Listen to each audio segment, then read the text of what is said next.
Have you ever been so angry after a breakup that you failed to see the lesson? If you have, you don't want to miss this episode. I share my own personal experience with this.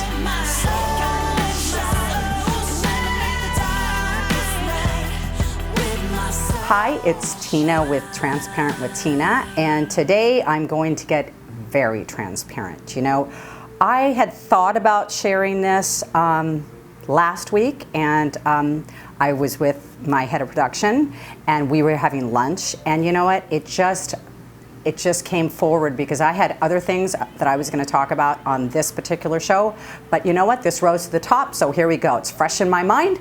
So the question is, have you ever been so angry after a breakup that you missed the lesson?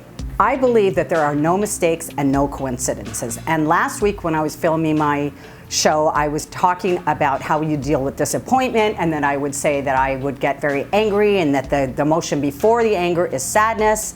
And then just to back me up, I'm watching Dr. Phil the other day, and sure enough, he's talking about people like me who have been so hurt in their lives that they have like their dukes up all the time, okay? But even more importantly, what he said, we always have to be the person that exits first. And that like really hit home. And this is something that just happened to me. I was in a relationship, a very beautiful, strong relationship that I actually thought this was going to be my life partner for the rest of my life.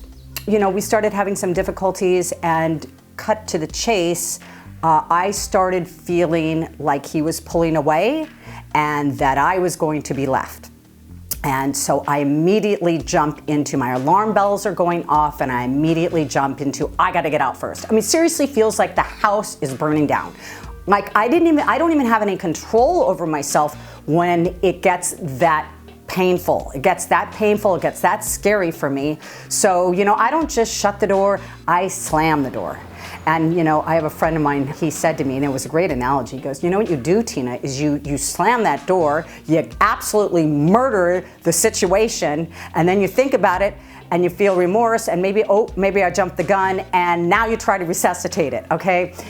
Not a great way to heal things or actually move forward if that is what you want to do.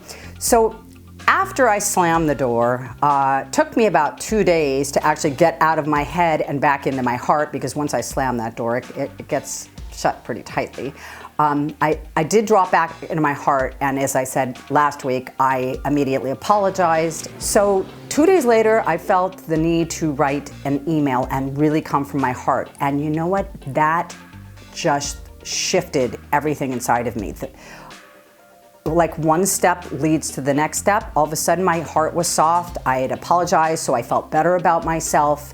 And I have gotten so deep in my faith and so committed to my spiritual and emotional growth that I stepped back and I was just listening to my heart, listening to my pain, listening to the anxiety and everything. And it was like something said to me, stop resisting this. Just relax into that. And that even furthered my freedom and my growth. And it was like almost like a bird's eye view.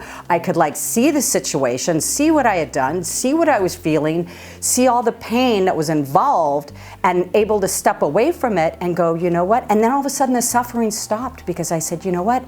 It is what it is. I have a firm belief that if something gets by you, it's not for you, and if it's for you, it doesn't get by you.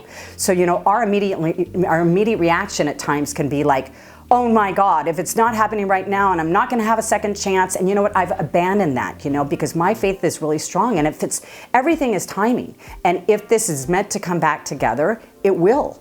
And in the meantime, I'm gonna move forward. And what was the lesson out of this breakup? From what I get so far, it was learning to not resist and to be okay and move forward with my life. Things like this would take me down for days, months, weeks, and I would just spiral. And you know what? I've used this to put back into myself, into these videos, to share with you, hopefully that you've identified with something that I'm saying here, because this is why I'm being so transparent. It's not that easy to be like divulging this, but you know what, I also find that it's very cathartic for me when I share this, because it's not locked in here anymore.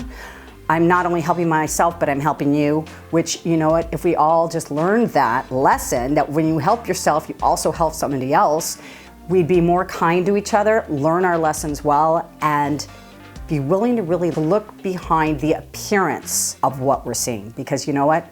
It's just an appearance. It is sometimes a very skewed appearance.